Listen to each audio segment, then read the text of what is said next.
Virgo. Hello. Hello, and welcome to a full moon in Taurus reading. It's going to be occurring on November 15th. Let's go ahead and dive right in. Let's shuffle these bad boys. This is going to be happening in your ninth house, which is ruled by Sagittarius. It's philosophy, higher learning, faraway travel. Worth mentioning that Mercury retrograde is occurring in Sagittarius, so there could be some issues with communication for you during this full moon period. One card from the Moonology deck, please. Spirit.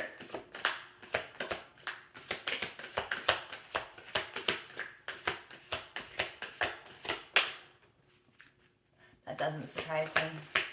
I had a hard time trying to get your reading out. All right. Okay. Full moon eclipse conclusions are within reach.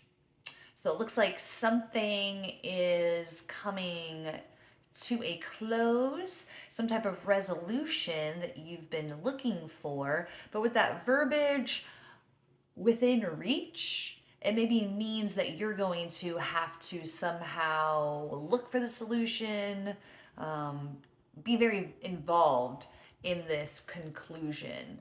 You're gonna have to work hard to bring it to a conclusion, perhaps. Let's get some cards.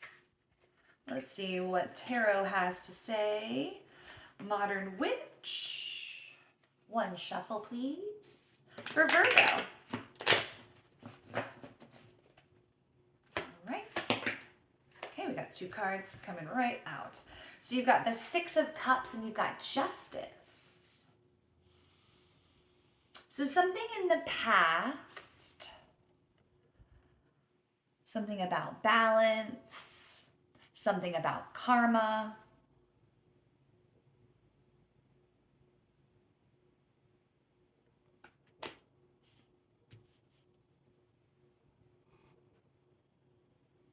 The need to balance out the past. So a lot of times people want to kind of sensationalize full moons, that they're going to be these amazing portals and they're going to bring these life altering and sometimes life shattering events into your life. And I mean, of course, there is always that possibility, but for me, I usually think that this has to do with a little bit more of a subtle energy, but definitely you do feel these things. And all too often, it's not really an outside event that kind of has us shook. All too often, it's kind of an internal revelation that we have that really happens during the full moon that really kind of rocks us to our core. And with this, I almost feel like there's some sort of echoing in the past. I feel like with the conclusions are in reach and with the Six of Cups and Justice, maybe you're gonna come kind of like you're coming to the conclusion about some past situation, like you're coming to terms with something that that happened in the past, something that was some type of karmic lesson for you. But maybe you're going to see it in a different way, or maybe you're finally going to get closure on it. It's going to come to conclusion for you finally. Eight of Wands, fast moving energy. And that's also ruled by Sagittarius. Perhaps you are going to get some type of message. Mercury retrograde, maybe it is a delayed message, or maybe it's just because this message is about something that did happen in the past.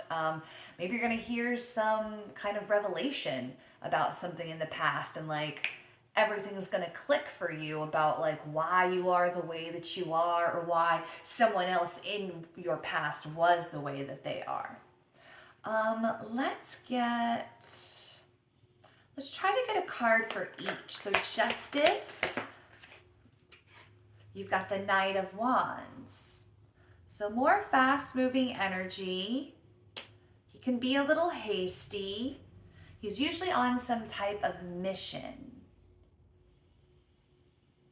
So again, that kind of like in like, again, this was like a karmic mission, like something that you agreed to do before you even got here, like a soul contract type of thing, perhaps. The lovers, yeah, that even just kind of confirms that for me. That's usually what the lovers can mean sometimes. Six of Cups, why are you here? And make it make sense with Knight of Wands. That'd be amazing. Six of Cups, make it Six of Cups. Oh, oh. Six of Cups, Knight of Cups. And the Knights are moving in opposite directions.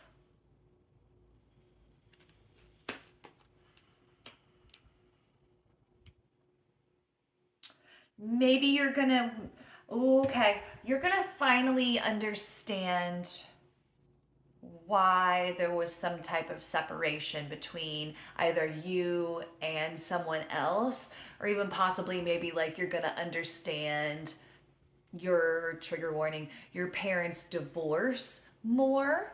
Um, yes, you're gonna understand some situation in the past that caused a separation. Maybe it was another person's divorce, or again, like I feel definitely that very strongly. Can I get one more card there? Whatever it was, Ten of Wands, it was a hard, difficult situation. So the Eight of Wands came up again with the World card and with the Tower. I mean, I feel like this is all going to be something very internal. I don't feel like this is really going to be like some type of like outside situation. This is going to be like some type of like internal revelation to you. But I see some type of message coming in that's really going to like, you like the Tower and the World together. Like this is kind of like shocking you to the core a little bit. Um, Turning your world upside down. But again, like I don't feel like this is all an internal sort of realization that you have about the past. All right, can I get an everyday energy card, please? A closing message, just one, please. Closing message for Virgo on this very interesting message. Protection. So remember that you are protected. So especially like the earth-shattering, life-changing, but on an internal level, but you are protected. Spirit always has been protecting you, and maybe on some level that's why you haven't realized this yet, because Spirit was protecting you and you have just now gained the wisdom to be able to handle this knowledge and this information. Mic drop. I feel like we're gonna give you a everyday affirmation card here, and I think we're gonna close her out. I trust my inner wisdom. As I go about my daily affairs, I listen to my own guidance. My intuition is always on my side. I trust it to be there at all times. I am safe and I am protected. Virgo, I love you. Love yourself. Love everyone around you. Even if they suck, love them harder. Thank you so much for joining me. Have a good one.